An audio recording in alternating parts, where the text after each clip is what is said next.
नानक शा प्यारा साईं पंजे वारा तुझा दास आहियूं।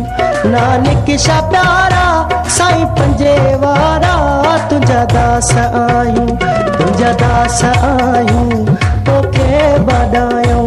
तुझा दास आहियूं तोखे बधायूं। नानक शा प्यारा साईं पंजे वारा तुझा दास आहियूं। नानक शा प्यारा साईं पंजे वारा तुझा दास आहियूं। तुझा दास आहियूं तोखे बधायूं। तुझा दास आहियूं तोखे बधायूं।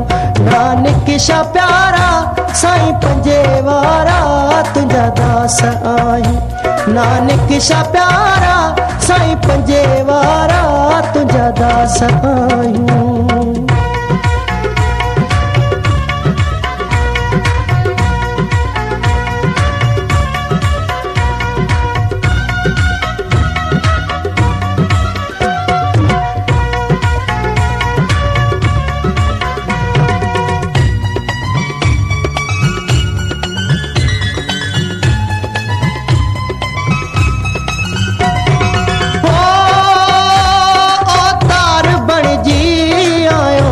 जग में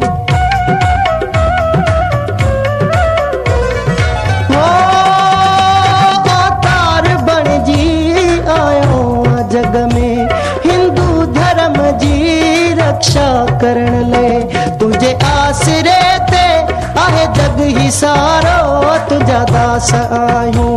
तुझे आसरे ते आहे जग ही सारो तुझा दास आहियूं।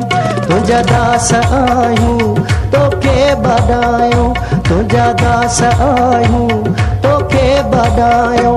नानक शा प्यारा साईं पंजे वारा तुझा दास आहियूं। नानक शा प्यारा साईं पंजे वारा तुझा दास आहियूं।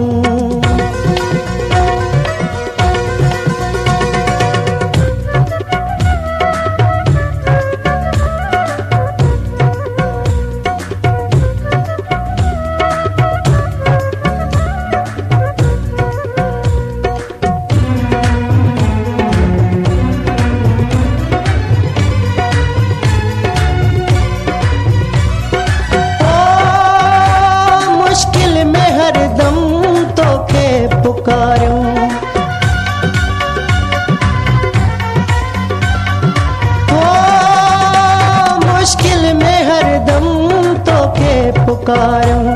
तो बिन ओ बाबल कहीं दे निहारूं। ॾिदे तूं सहारो कंदे तूं नितारो तुझा दास आहियूं। नानक शा प्यारा साईं पंजे वारा तुझा दास आहियूं। तुझा दास आहियूं तोखे बधायूं। तुझा दास आहियूं तोखे बधायूं। नानक शा प्यारा साईं पंजे वारा तुझा दास आहियूं। नानक शा प्यारा साईं पंजे वारा तुझा दास आहियूं।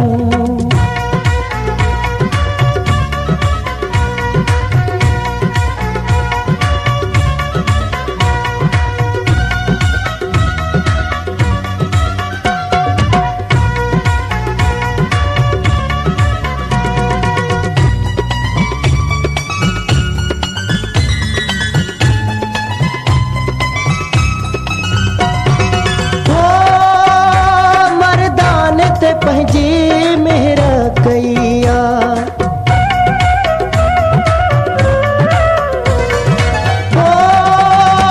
मर्दान ते पंहिंजी मेहर कईया।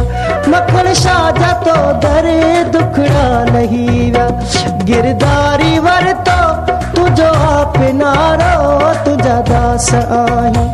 गिरदारी वरतो तुझो आप नारो तुझा दास आहियूं। तुझा दास आहियूं तोखे बधायूं। तुझा दास आहियूं तोखे बधायूं। नानक शा प्यारा साईं पंजे वारा तुझा दास आहियूं।